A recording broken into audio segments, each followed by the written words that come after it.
अब बात करते हैं राहुल राग पर सियासी आग की। जाति जनगणना और आरक्षण का मुद्दा इंडिया गठबंधन के सबसे असरदार हथियार है। इसके जरिए वो लगातार हर मौके पर बीजेपी को घेरते रहे हैं। लेकिन कांग्रेस नेता राहुल गांधी ने आरक्षण को लेकर अमेरिका में बयान क्या दिया? बीजेपी ने कांग्रेस पर ही आरक्षण विरोध होने का आरोप लगाते हुए मोर्चा खोल दिया है। इतना ही नहीं, अब तक जातिगत जनगणना और आरक्षण के मुद्दे पर बैकफुट पर नजर आ रही बीजेपी अब फ्रंट फुट पर आकर खेल रही है और राहुल गांधी को अपने बयान पर सफाई देनी पड़ रही है। देखिए हमारी खास रिपोर्ट।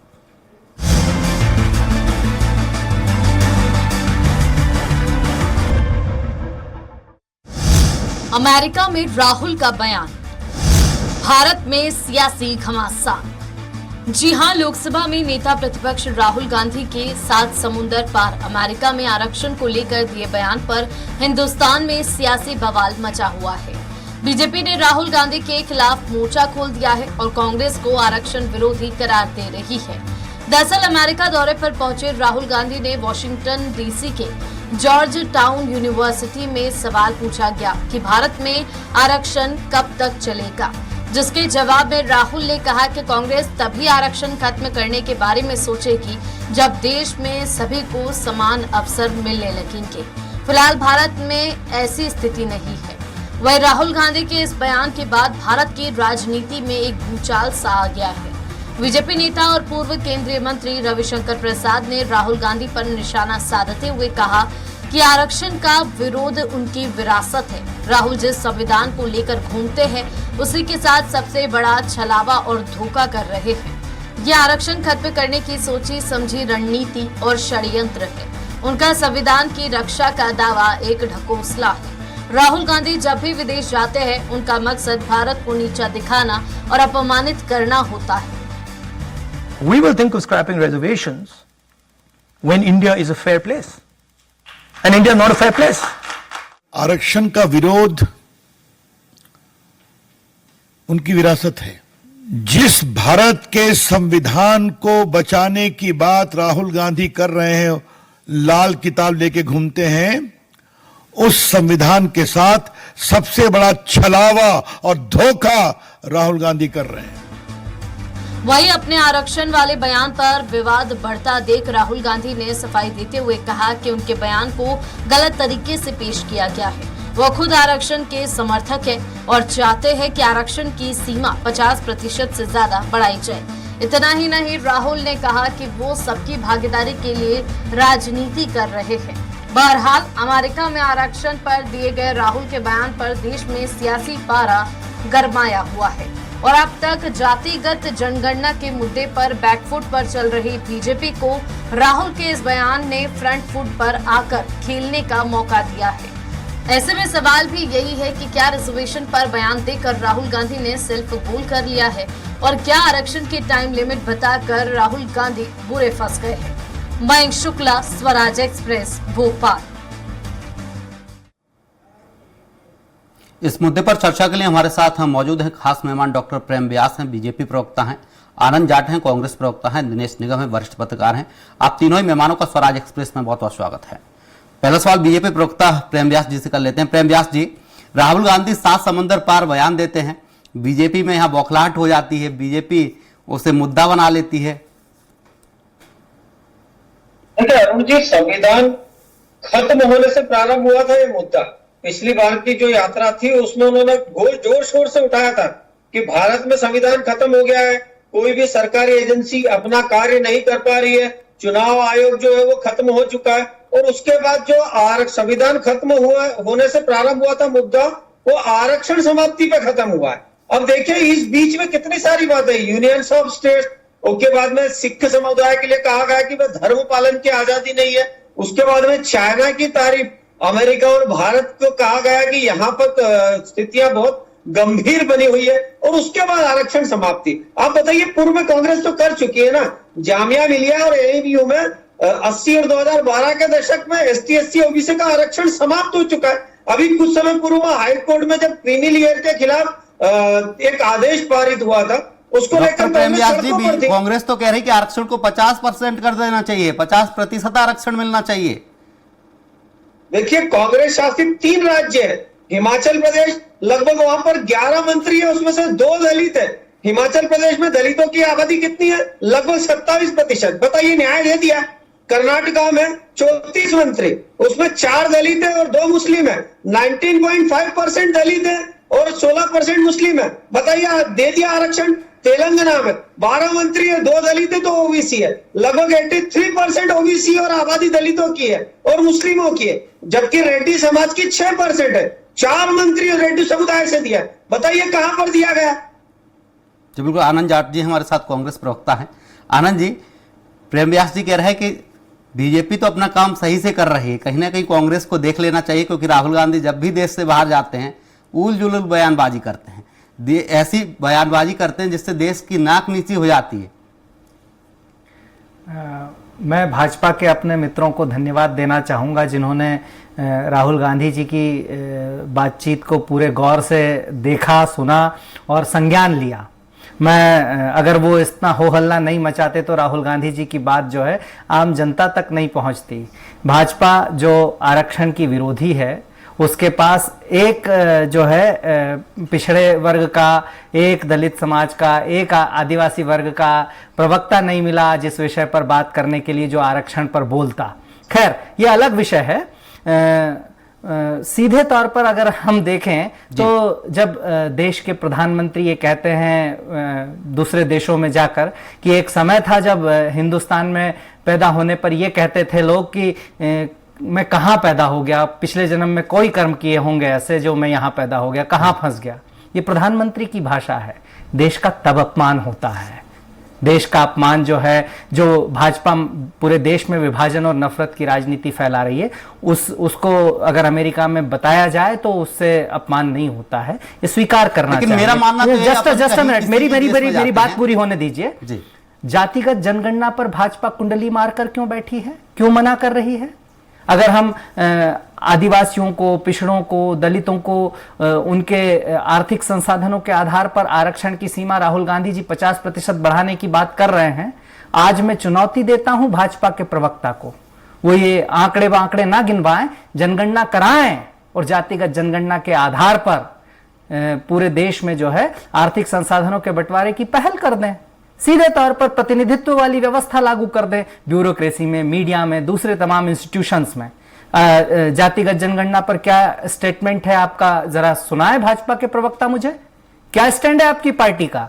जातिगत जनगणना सामाजिक न्याय का सबसे बड़ा औजार है और उस औजार के माध्यम से देश में बात राहुल गांधी की हो रही थी। राहुल गांधी जी जाते हैं, कहते हैं कि आरक्षण को लेके कहते हैं कि आरक्षण को खत्म कर देंगे, जब देश में समानता होगी, सबको बराबर का हक मिल जाएगा, आरक्षण को हटा देंगे।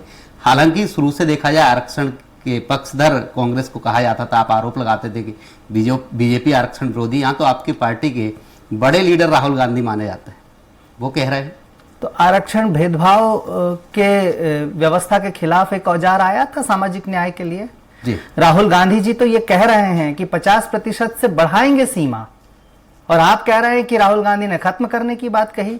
जब तक एक एक वंचित, एक एक पिछड़े और एक एक आदिवासी और दलितों को उनके अधिकार नहीं मिल जाते, तब तक आरक्षण जारी रहेगा। ये ग्लास है, इस ग्लास में आधा हवा से भरा है, आधा पानी से भरा है, आधा खाली है और आधा भरा है जी। ये देखने का नजरिया है। राहुल गांधी जी के जो वक्तव्य है उसका जो जिसकी भावना जैसी है वो वैसा मंतव्य निकाल रहा है। अपनी सहूलियत से जो बयान का अर्थ निकालना है वो आप जाने, लेकिन आरक्षण की पैरोकारी करने वाली कांग्रेस है। संविधान भाजपा ने नहीं बनाया है, कांग्रेस पार्टी के लोगों ने बनाया है, हमारे पुरखों ने बनाया है। इनके पुरखे तो अंग्रेजों की मुखबिरी कर रहे थे स्वतंत्रता आंदोलन में। जो संविधान बना है वो कांग्रेस पार्टी ने बनाया, आप ये बात कह रहे हैं? बिल्कुल, संविधान सभा में आजादी की लड़ाई हमने लड़ी और ज्यादातर हमारे नेता थे संविधान सभा में, और उन्होंने आरक्षण की बात कही है। भाजपा के जो जिनसे वैचारिक पूंजी प्राप्त करती है, वैचारिक दिशा प्राप्त करती है, वो मोहन भागवत जी ने 2015 में बिहार चुनाव के पहले आरक्षण की समीक्षा की बात कही थी या नहीं कही थी? लेटरल एंट्री के माध्यम से किस तरह से एक ही वर्ग के लोगों को आईएएस की परीक्षा या ज्वाइंट सेक्रेटरी स्तर पर नियुक्ति किसने दी? नरेंद्र मोदी जी की सरकार ने दी। इसलिए यहां ये मत समझाइए कि आरक्षण का कौन विरोध करता है। जी, हमारे साथ दिनेश निगम जी हैं, वरिष्ठ पत्रकार हैं। दिनेश निगम जी, जिस तरीके से देखा जाए बीजेपी कांग्रेस पर आरोप लगा देती है, कांग्रेस बीजेपी पे लगा देती है। अभी बीजेपी आरोप लगा रही है कि राहुल गांधी जब भी विदेशों में जाते हैं, भारत की नाक नीची करा देते हैं। उधर कांग्रेस प्रवक्ता कह रहे हैं कि मोदी जी जाते हैं, वो भी ऐसे बयानबाजी करते हैं। तो कहीं ना कहीं ये नहीं लगता कि दोनों पार्टी के नेता बाहर जाकर कहते हैं कि भारत सही नहीं है? मुझे नहीं लगता कि भारत से अच्छा देश कोई होगा। दिनेश निगम जी, गांधी के बयान का सवाल। हेलो जी जी बिल्कुल बोलिए। तोमर साहब, राहुल के बयान का सवाल है, देश में जाने के बाद राहुल गांधी को इंटरव्यू साक्षात किया। अब चूंकि आप भी पत्रकार हैं और मैं भी पत्रकार हूं, पत्रकार में क्या होता है कि प्रेस वार्ता में या इंटरव्यू में, साक्षात्कार में कई ऐसे प्रश्न पूछे जाते हैं जिसका जवाब सामने वाला जो देता है तो उसके कई अर्थ निकलते हैं। मेरे ख्याल से जो आरक्षण समाप्त का मामला राहुल गांधी का तो मैंने बताया जा रहा, भारतीय जनता पार्टी इसको और कांग्रेस से स्पष्टीकरण दे रही है, वो मामला सिर्फ सामने इसलिए आया कि राहुल गांधी ने ये साक्षात्कार के बीच उन्होंने कहा कि ऐसी स्थितियां अगर बनी देश में कि सभी सामान्य लोगों को जो है अधिकार मिल गया है और ऐसा एहसास होगा, उसका अर्थ तो मेरे है कि जब ऐसी स्थिति बन जाएगी कि आरक्षण की जरूरत नहीं है तो इसको समाप्त करने पर विचार किया जाएगा। लेकिन उसके बाद जब ये वो हल्ला मचा, वो विवाद बनी, कई भारतीय सबसे बड़ी बात आप ये देखिए कि अपोजिशन के लीडर की हैसियत से जब वो भारत विदेश में जाकर के साक्षात्कार दे रहे हैं तो वहां वो भारत की स्थिति के बारे में ही बात करेंगे। किसी जहाँ के अपोजिशन लीडर हैं वहीं की तो बात करेंगे। वो कोई ये तो मैंने कि वहां हमारे यहाँ क्या क्या क्या अच्छा है, क्या बुरा है, क्या हमारे यहाँ परिस्थितियां हैं, हमारे यहाँ मैंने किस तरह से जो जीएसटी नोटबंदी इत्यादि महिलाओं के बारे में उन्होंने कई ऐसे अनेक बातें साक्षात्कार के बीच में जो उन्होंने बोली है, उसका अर्थ अगर अपन देखें तो हर पहलू का दो अर्थ होता है। सवाल ये है कि राहुल गांधी अपोजिशन के लीडर के हैसियत से जो उन्होंने वहां बयान दिया तो उन्होंने जो परिस्थितियां थी उसके अनुसार उन्होंने साक्षात्कार दिया। अब उसके बाद अभी ट्वीट भी किया है, शायद उनका एक बयान और भी आएगा, नहीं हम तो 50% आरक्षण के पक्ष में ही है, हमारे बयान को उस नजरिए से नहीं देखा जाए। तो जहां तक सवाल ये है कि आप ये देखिए कि भारतीय जनता पार्टी ये कहती है कि राहुल गांधी ने ऐसा करके बहुत बड़ा गुनाह कर दिया, और उधर कांग्रेस प्रवक्ताओं का ये कहना है कि वहां हमारे देश के जो प्रधानमंत्री जाते हैं वो वहां विदेशों में कहते हैं कि 2014 के पहले जो है यहाँ भ्रष्टाचार था, यहाँ दलदल था, यहाँ कचरा फड़ा हुआ था भारत में, उसको हमने साफ किया है। तो अब सवाल ये है कि ये दोनों लोग आपस में दोनों के बयान जो है मिला करके दोनों प्रवक्ता अपनी अपनी बात रख रहे हैं, अपनी अपनी पार्टी का अधिकार जमा रहे हैं। हकीकत तो ये है कि मेरा अपना मानना ये है कि अगर राहुल गांधी ने किसी राष्ट्रीय सुरक्षा मुद्दे पे इस तरह की बात करी होती तो वो मैं समझता हूं कि वो राहुल गांधी जैसे नेता के लिए शोभनीय था, या कांग्रेस पार्टी के लीडर के हैसियत से वो बहुत उचित नहीं था। लेकिन वहां ऐसी सुरक्षा व्यवस्था के मामले में तो कोई सवाल आया नहीं है। सवाल सिर्फ यही आया कि बेरोजगारी को लेकर सवाल आया, तो उन्होंने कहा कि भारत में बेरोजगारी है, चीन से ज्यादा बेरोजगारी भारत में है। उन्होंने महिलाओं को लेकर के भी बात करी, उन्होंने आरक्षण के बारे में भी बात करी, जनजातीयता जिसके बारे में जो मुद्दा बना करके उन्होंने चुनाव लड़ा 2024 का लोकसभा चुनाव, उसके बारे में उन्होंने चर्चा करी कि हम तो चाहते हैं कि इसमें ऐसा होना चाहिए। तो सवाल उसमें यह है कि सबसे बड़ी बात उसमें अगर देखा जाए तो यही है कि राहुल गांधी के स्टेटमेंट को इतना तूल दे करके भारतीय जनता पार्टी खुद ही उनकी एक तरह से उनका प्रचार कर रही है। भारतीय जनता पार्टी को चाहिए था कि वो इस मामले को ठंडे बस्ते में डाल के बहुत नॉर्मल वे पे लेकर के एक आध दो प्रवक्ता उस मामले में कोई टिप्पणी कर देते और उसको इतना हवाई नहीं बनाते जितना बनाया जितना तूल दिया जा रहा है। जी बिल्कुल, हमारे साथ बीजेपी प्रवक्ता डॉक्टर प्रेम व्यास जी हैं। डॉक्टर प्रेम व्यास जी, कांग्रेस कह रही है आपने उस मुद्दे को इतना हवा दिया, जितना वो वीडियो वैसे वायरल नहीं हो पाता, आपने उससे ज्यादा उसको वायरल करवा दिया। वो देखिए मेरे को 3-4 बातों का काम भी आप लोगों ने ही किया है। देखिए बिल्कुल ग्लोबली टॉन्टिंग करने के लिए राहुल जी और कांग्रेस के कई नेता प्रख्यात है। अभी कहा गया कुछ समय पूर्व में आनंद जाट जी द्वारा कि संविधान हमने निर्मित करा, वही बाबा साहब थे जिनको उनकी टेरिटरी से चुनाव हराया गया, उसके बाद कई वर्षों तक संविधान निर्माता को भारत रत्न ना देने वाली भी कांग्रेस पार्टी है। कांग्रेस पार्टी का निर्माण जो हुआ था वो अंग्रेजों द्वारा हुआ था, प्राथमिकी तीनों अध्यक्ष अंग्रेज, और वो हमें ज्ञान दे रहे हैं। दूसरी बात सुनिए, इन्होंने कहा कि लेटरल एंट्री, मनमोहन सिंह साहब लेटरल एंट्री से बने या नहीं बने? आनंद जाट जी इसका जवाब जरूर दीजिएगा कि लेटरल एंट्री की व्यवस्था पूर्व से थी, मनमोहन सिंह साहब बने या नहीं बने। दूसरा, आपने नेहरू जी का जिक्र करा, 0 वोट पाकर जो प्रधानमंत्री बने, उन्होंने 27 जून 1961 को सभी सीएम को पत्र लिखा था, और उन पत्र में बकायदा लिखाया था कि अक्षमता, लो स्टैंडर्ड्स फैलेगा अगर इस तरह से आरक्षण दिया गया, धर्म जाति आधार नहीं होना चाहिए, दूसरे दर्जे के लोगों को मौका देना अक्षमता को जो है अक्षमता को बुलाने के समान है। ये 27 जून 1961 को नेहरू जी ने लेटर लिखा या नहीं? दूसरा, आपने कहा कि हम बढ़ावा दे रहे हैं, 1980 से 1989 तक मंडल कमीशन को लागू नहीं किया गया, इमरजेंसी के बाद में इंदिरा जी द्वारा। बताइए ये सही है या नहीं? 1990 में राजीव जी ने विरोध संविधान में किया या नहीं जातिगत फार्मूले का? आप तो ये बताओ, अभी सरकार आपकी है, जातिगत जनगणना पर क्या स्टैंड है आपका?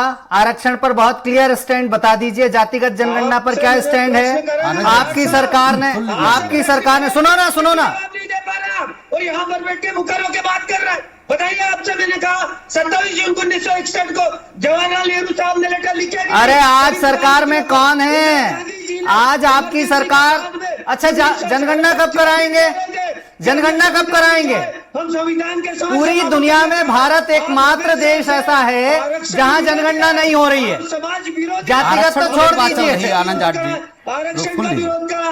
आपने कहा दोहरे दर्जे के नेतृत्व तैयार होगा, यह आपके शीर्ष नेतृत्व ने कहा है, और उसके बाद आपने लागू नहीं कहा मंडल कमीशन को, रिपोर्ट को। अभी कुछ समय पूर्व गृह मंत्री जी ने कहा है कि हम उचित समय पर उचित तरह से इसको लागू करेंगे ताकि सबकी हिस्सेदारी उसमें सुनिश्चित हो सके। कर्नाटका में आपने 14 और 15 में कर लिया, लेकिन लागू नहीं करा। सिद्धरमैया जी खुलकर विरोध कर रहे हैं। एक स्टेटमेंट राहुल जी का होगा बता दीजिए। इसीलिए उन्होंने कहा है कि आपके पूर्व के कृत्य आपके भविष्य के कृत्यों को न्योता देता है। दूसरा, कहा गया कि राहुल जी के स्टेटमेंट, अरे वे कह रहे हैं कि सिख समाज को जो है पगड़ी पहनने का अधिकार नहीं है भारत में। बताइए आप, ये बात सत्य है या गलत? वो कह रहे हैं कड़ा पहनने का अधिकार नहीं है। बताइए ये बात सत्य है या गलत? अभी चुनाव हुए, चुनाव निष्पक्ष हुए या नहीं? उसके बाद में चाइना रिसेशन के बुरे दौर से गुजर रहा है, जहां पर कई सारी रियल एस्टेट कंपनीज बर्बाद हो चुकी है, कई सारी ऑटोमोबाइल कंपनीज वहां से बाहर निकल रही है, मोबाइल मैन्युफैक्चरिंग एप्पल जैसी कंपनी वहां से बाहर निकल चुकी है, और वहां बैठकर चाइना की तारीफ कर रहे हैं। इसीलिए सभी बातों का ग्लोबली टॉन्टिंग के माध्यम से। डॉक्टर प्रेम व्यास जी, आप राहुल गांधी की बात कर रहे हैं कि राहुल गांधी उलझुल बयानबाजी करते हैं। अभी आनंद जाट जी कह रहे थे कि प्रधानमंत्री भी पीछे नहीं हटते, प्रधाधानमंत्री भी विदेशों में जाते हैं तो कहते हैं कि एक वक्त था कि भारत में जन्म लेना मुश्किल, ले लेते तो लोग तरसते थे कि भारत में क्यों जन्म ले लिया है। 2004 से 2014 के मध्य में कितने घोटाले हुए, कितने हजार करोड़ के, 2G, 3G, 4G, कोल, हर तरह का घोटाला। उसके बाद में 2014 के बाद में आप एक घोटाला बता दीजिए जो भारतीय जनता पार्टी के किसी नेता ने करा हो। दूसरा, आपके समय किए गए घोटालों को उजागर करने के लिए कोर्ट जाना पड़ता था, और कोर्ट की परमिशन के बाद कन्विक्ट होते थे। दूसरा, G20 और G7 सम्मेलन में जिन देशों का आप जिक्र कर रहे हैं उनको गांधी जी आनंद जाट जी, आपका नंबर आएगा, आप भी आदरणीय प्रधानमंत्री जी ने नतमस्तक किया या नहीं किया? आनंद जाट जी हमारे साथ कांग्रेस प्रवक्ता। आनंद जी, बीजेपी कह रही है कि जो घोटाले पहले हुए थे इसको लेकर प्रधानमंत्री ने जवाब दे दिए थे, आपकी पार्टी ने जो कृत्य किए थे अपने कार्यकाल में उन्हें उजागर करने का काम बीजेपी कर रही है। भाजपा का केवल एक एजेंडा है, वो बदनाम करने का। आज आप देख लीजिए, जिन घोटालों को गिनाया उसमें कितने लोगों को आपने सजा दिलवा दी, कितने लोगों को कन्विक्ट करा दिया। गृह मंत्री से लेकर प्रधानमंत्री तक हर व्यक्ति आरोप लगाना जानता है, आरोप लगाकर भाग जाते हैं या फिर रजाई ओढ़कर सो जाते हैं। कार्रवाई क्या की? कोई आरोप सिद्ध किया? सीबीआई केस से जो 2G स्पेक्ट्रम मामला है उसमें जबरदस्ती फर्जी हवा बनाई गई थी। खैर, इस पर बात नहीं करना है। मुझे जातिगत जनगणना पर कोई जवाब नहीं मिला है भाजपा के प्रवक्ता की तरफ से। भाजपा के प्रवक्ता केवल पतली गली से बचना चाहते हैं, निकलना चाहते हैं। डॉक्टर प्रेम व्यास जी, आनंद जाट जी बार-बार एक ही सवाल है कि मैं बोलूं, जातिगत जनगणना मैं बोलूं, आपने कोई जवाब मैं बोलूं या नहीं, या उन्हीं के जवाब लेना है? बोल लीजिए। जातिगत जनगणना को लेकर आनंद जाट जी बार-बार सवाल कर रहे हैं। कि निश्चित रूप से आदरणीय गृह मंत्री जी ने पटल पर खड़े होकर बोला कि सही समय पर सही दिशाओं के साथ में इसको लागू करना। आनंद जाट जी, छोटा सा एग्जांपल, आनंद जाट जी, छोटा सा एग्जांपल, बीजेपी कह रही सही समय पर जातिगत जनगणना कराएं। कंगना रनौत इनकी सांसद है, उसने स्पष्ट तौर पर कहा कि जातिगत जनगणना नहीं होगी। सीधे ही और सिंपल तरीके से जो लोग जनगणना तक नहीं करा रहे हैं, दुनिया में एकमात्र देश आज की तारीख में है जो जनगणना नहीं करा पा रहा है। इसके कारण जो है 15 करोड़ लोग जो हैं वो गरीबी रेखा वाला राशन नहीं ले पा रहे हैं, तमाम चीजें उनके साथ योजनाओं का लाभ नहीं मिल पा रहा है, उनके नाम नहीं जुड़ पा रहे। वो सब चीजों पर सोचेंगे नहीं, वो सब चीजों पर करेंगे नहीं, सब चंगासी चंगासी बोलकर चीजों को ध्यान भटकाने की कोशिश करेंगे। और राहुल गांधी जी की देशभक्ति पर सवाल उठाने वालों, अंग्रेजों को मुखबिरों, मैं बता देता हूं, वो राहुल गांधी उस बलिदानी परिवार से है जिसके दो प्रधानमंत्री देश की राष्ट्रीय एकता और अखंडता के लिए शहीद हो गए थे। इसलिए राहुल गांधी जी पर सवाल मत उठाइए, वो सवाल उठाने वाले खुद उन सवालों के घेरे में, कटघरे में शामिल हैं। इसलिए जातिगत जनगणना और आरक्षण पर अपना रुख स्पष्ट कीजिए। मध्य प्रदेश में 2003 में भाजपा की सरकार आने के बाद जो इंजीनियरिंग और मेडिकल की काउंसलिंग है, उसमें पिछड़े वर्ग की सबसे पहले काउंसलिंग कराई जाने लगी, ताकि जनरल के जो लोग हैं, जो छात्र हैं, जो ओबीसी से कम नंबर पाते हैं या ओबीसी से पीछे हैं, उनको मौका मिल जाए, क्योंकि वो ओबीसी वर्ग की सीटें ज्यादा नंबर वाले छात्र ले जाएं। ये भाजपा ने किया है और तीन मुख्यमंत्री इन्होंने बनाए, लेकिन एक सिंगल 27% आरक्षण की बात मध्य प्रदेश में पिछड़े वर्ग के लिए कांग्रेस पार्टी करती रही है। और जब हमारी सरकार बनी तो हमने विधानसभा में दिया, भाजपा के लोगों ने तब विधानसभा में उसका विरोध किया। और जब भाजपा की पिछड़े दरवाजे से मध्य प्रदेश में सरकार बनाई गई, उसके बाद कोर्ट में कमजोर सुनवाई की गई। आज इंदिरा साहनी केस की बात मैं कर लेता हूं, जो 50% सीमा की बात करता है आरक्षण की। उस केस के दौरान माननीय सर्वोच्च न्यायालय ने यह कहा था कि आप डाटा लाइए, अगर डाटा नहीं है तो ऐसे किसी को भी आरक्षण नहीं दे सकते। अगर कोई व्यक्ति, अमुक व्यक्ति अगर पिछड़ा है, भेदभाव हो रहा है, गरीब है, तो उसको जो है हम आरक्षण देने के खिलाफ नहीं है, लेकिन डाटा लाइए। वो डाटा कैसे आएगा? जनगणना से आएगा। भाजपा जनगणना नहीं करा रही है। जातिगत जनगणना के माध्यम से यह स्पष्ट हो जाएगा कि लेटरल एंट्री की जरूरत नहीं है, हर व्यक्ति को सिस्टम में एंट्री की जरूरत है। वंचितों को, पिछड़ों को, दलितों को, आदिवासियों को। और इस 50% की कैप को खत्म करने में सबसे पहला औजार जो है वो जातिगत जनगणना होगा। और जातिगत जनगणना के माध्यम से देश के आर्थिक संसाधनों में किसका कितना प्रतिनिधित्व है, देश के संस्थानों में, देश के संवैधानिक संस्थानों में, मीडिया में, ब्यूरोक्रेसी में किसका कितना प्रतिनिधित्व, यह स्पष्ट होगा। तो राहुल गांधी जी 50% की जो आरक्षण की सीमा है उसको बढ़ाकर उसके पार जिसकी जितनी संख्या भारी उसकी उतनी हिस्सेदारी वाले नारे को चरितार्थ करना चाहते हैं, सामाजिक न्याय की बात कर रहे हैं। और भाजपा केवल लूट की बात करती है, झूठ की बात करती है। चंदा दो धंधा लो की पार्टी इससे ज्यादा सोच नहीं सकती।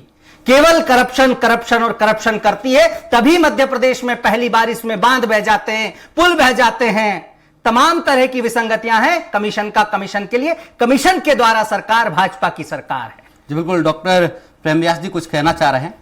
डॉक्टर प्रेम व्यास जी, जिसकी जितनी संख्या भारी उसकी उतनी हिस्सेदारी दे दिया जी। लेटरल एंट्री की बात करी, मैंने जवाब दे दिया। अब यू टर्न ले लिया। उसके बाद में यह बताइए कि जातिगत गणना 1951 के पहले होती थी कि नहीं, और उसको बंद कराने का श्रेय आदरणीय नेहरू जी को जाता है कि नहीं? 2011 में हमने कराई है और उसके अंतिम डाटा 2015 में आए, उस डाटा पर भी कुंडली मारकर बैठे हैं। और सुनिए, बिहार में जब जातिगत सर्वे हुआ तो भाजपा कहती है हम इस सर्वे के साथ हैं। मध्य प्रदेश में जब कांग्रेस इसकी बात करती है तो भाजपा कहती है हम नहीं कराएंगे। ये दोहरा चरित्र क्यों? ये डबल स्टैंडर्ड क्यों? जातिगत जनगणना अगर बिहार में हो सकती है तो जातिगत सर्वे मध्य प्रदेश में भाजपा को इस पर क्यों आपत्ति है? ये बताइए। आपको बिहार में जातिगत जनगणना प्यारी है, आपको मध्य प्रदेश में जातिगत जनगणना प्यारी नहीं है। इसका बेसिक अंतर बताइए कि दो जगह पर आपके दोहरे चरित्र क्यों हैं? डॉक्टर प्रेम व्यास जी, डॉक्टर प्रेम व्यास जी, डॉक्टर प्रेम व्यास जी सुन लीजिए। जिस तरीके से बिहार में जातिगत जनगणना हो सकती है, क्या मध्य प्रदेश में नहीं हो सकती? देखिए, निश्चित रूप से इसीलिए तो प्रश्न कहा था। अभी फिर चिल्लाने लगे क्योंकि सत्य नहीं सुनना चाहते। कर्नाटका में 14-15 में हुई है ना, जहां हो चुकी है। भारत में 2011 में जातिगत जनगणना हुई है। भारत में कांग्रेस की संयुक्त प्रगतिशील गठबंधन की यूपीए सरकार ने जातिगत जनगणना करवाई है और उस जातिगत जनगणना के अंतिम डाटों पर आपकी मोदी सरकार, भाजपा की सरकार कुंडली मारकर बैठी है। वो नहीं चाहती है कि जातिगत जनगणना के सारे डाटा सामने आ जाए और पोल खुल जाए। और उसके बाद अब कुंडली मारकर समाज को बांटने का कार्य कर रहे हैं। ये कांग्रेस का दुष्चरित्र है। राहुल जी का इसके पहले 50 चुनाव हुए, एक ही चुनाव में भाषण सुना दीजिए जिसमें वे जातिगत जनगणना की बात करते हो। लेकिन 2011 में जातिगत जनगणना हुई है इस देश के अंदर, कांग्रेस ने कराई है। थोड़ा ज्ञान दुरुस्त कर लीजिए, झूठ की दुकान से कम सामान खरीदिए और जो है देश के सच्चे इतिहास को पढ़िए। खा गए ओबीसी का आरक्षण, खा गए जामिया मिलिया से ST/SC का आरक्षण, खा गए। आप सीधे तौर पर यह बताइए जातिगत जनगणना पर स्टैंड क्या है? आप आरक्षण समाप्त करना चाहते हो, इसीलिए आरक्षण देने वालों को कह रहे समप्त कर रहे हो। आरक्षण समाप्त करने की सोच आरएसएस और भाजपा की है, कांग्रेस की नहीं। कांग्रेस तो देने वाली है और 50% की सीमा से ऊपर जाना चाहती है कांग्रेस, और इसी बात का दर्द है आपके पास एक पिछड़े वर्ग का प्रवक्ता आज बात करने के लिए उपलब्ध नहीं है भाजपा के पास। आज दलित प्रवक्ता बात करने के लिए उपलब्ध नहीं है, तो आप तो आरक्षण का विरोध कर ही रहे हैं। चाटुकार थे, इसीलिए आप पुनः अंग्रेजों की चाटुकारी करते हुए वही जाकर ऐसे उद्बोधन देते जो भारत को व्हाट्सएप यूनिवर्सिटी के ज्ञान को मत बघारिए। यहाँ नाम करने के लिए करते व्हाट्सएप यूनिवर्सिटी के ज्ञान को मत बघारिए। आरक्षण का विरोध आपने वहां जाकर करा, इसके पूर्व में आरक्षण न देने का कुकृत्य आपने करा, ST/SC का आरक्षण खाने का कुकृत्य आपने करा। लेटरल एंट्री सबसे बड़ा प्रमाण है, लेटरल एंट्री सबसे बड़ा प्रमाण है, और सरकारी कंपनियों की बिक्री करना आपकी नियत को दिखाता है। आनंद जाट जी, रुकना चाहूंगा। जो खा गए वो प्रमाण है। प्रेम व्यास जी, आपकी पार्टी की सांसद हैं कंगना रनौत, जैसा आनंद जाट जी कह रहे थे, उन्होंने कहा था कि जातिगत जनगणना नहीं कराएंगे। अभी सांसद मेरी बात तरीके की बयानबाजी कर रहे हैं। ऑफिशियल स्टेटमेंट आदरणीय अमित शाह जी ने ऑफिशियल स्टेटमेंट दिया है। जिस तरह से हमने EWS, आप बताइए कांग्रेस लाई थी ना EWS, सुप्रीम कोर्ट से हटा दिया, समाप्त कर दिया गया क्योंकि अधूरी तैयारी के साथ लाई थी। वही कृत्य इन्होंने कर्नाटका में करा। आज कर्नाटका में जो सर्वे करने के बाद में कांग्रेस बाहें फैला रही है, लागू सिर्फ इसीलिए नहीं कर पा रही है क्योंकि उसके अंदर कुसंगतियां हैं और उस कुसंगति के साथ में लागू नहीं हो सकता। सिर्फ आरक्षण देने का बहाना बनाकर लाभ लेने का कार्य कांग्रेस करती है। नहीं, कुसंगतियां तो गलत वर्ड है, विसंगतियां होता है। प्रेम व्यास जी, अरे दिनेश निगम जी से जान लेते हैं। दिनेश निगम जी हमारे साथ वरिष्ठ पत्रकार हैं। दिनेश निगम जी, कहीं ना कहीं देखा जाए तो दोनों ही दल, मुझे तो लगता है कि आरक्षण के नाम पर जनता को गुमराह करने की कोशिश कर रहे हैं। बीजेपी कहती कि हम आरक्षण के पक्षधर हैं, कांग्रेस कहती हम आरक्षण के पक्षधर हैं। असली पक्षधर कौन है ये नहीं मालूम चल पा रहा।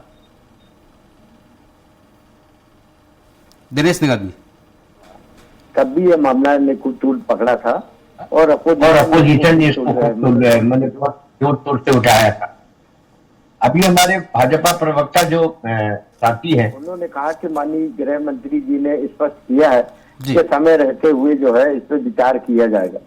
सवाल ये है कि अगर जब कोई मामला तूल पकड़ लेता है और उसका असर जो है पार्लियामेंट जैसे लोकतंत्र जो देश का सबसे बड़ा महत्वपूर्ण चुनाव होता है, उसमें जिसको मुद्दा बनाया गया, उस मुद्दे पर ये टिप्पणी करना कि समय रहते हुए जब समय आएगा तो उस पर विचार किया जाएगा। ये अरे हम कहते हैं अगर आपकी भावना में है, आपको ऐसा करना है, आपके राजनीतिक दल को कोई लाभ इससे मिलना, तो आप स्पष्ट कर दीजिए ना कि हम फला इसका सर्वे कराएंगे और उसके बाद वो करेंगे। क्योंकि जब ही ये सवाल आया मध्य प्रदेश और बिहार का, आप एक चीज देखिए कि बिहार में नीतीश कुमार जी है, उनका समर्थन एनडीए में है कि नहीं है।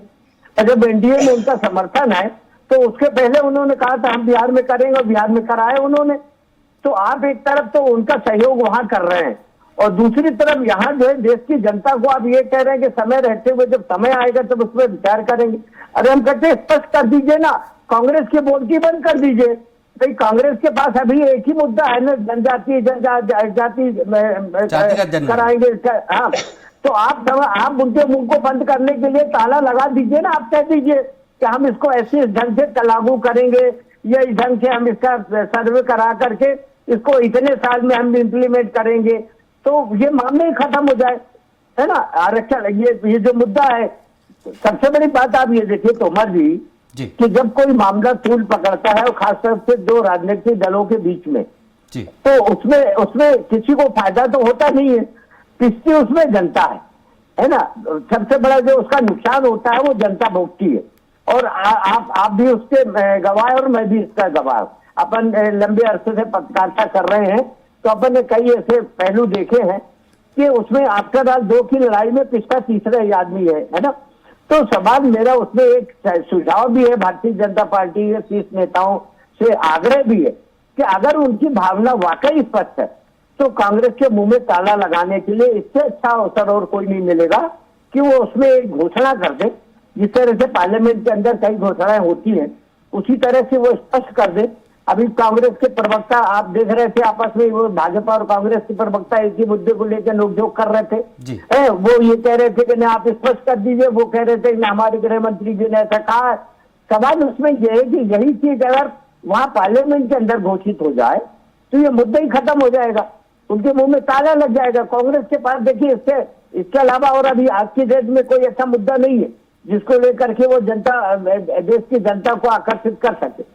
अभी हिंदुस्तान में चार राज्यों के चुनाव होने, 2 राज्यों के चुनाव घोषित भी हो गए। समय का अभाव है, रोकना चाहूंगा हमारे साथ मैं ये कह रहा हूँ 2 राज्यों में ऑलरेडी चुनाव घोषित हो चुके हैं, तो उसमें भी अगर आप ताला लगा देंगे तो कम से कम कांग्रेस इस मुद्दे को लेकर के आम जनता को बहकावे में तो नहीं रखेगी, है ना। ये मेरा अपना मानना है। जी बिल्कुल। हमारे साथ चर्चा के लिए डॉक्टर प्रेम व्यास जी जुड़े, बीजेपी प्रवक्ता हैं, कांग्रेस प्रवक्ता आनंद जाट जी हमारे साथ जुड़े, वरिष्ठ पत्रकार दिनेश निगम जी हमारे साथ जुड़े। आप तीनों ही मेहमानों को बहुत बहुत शुक्रिया तमाम चर्चा के लिए।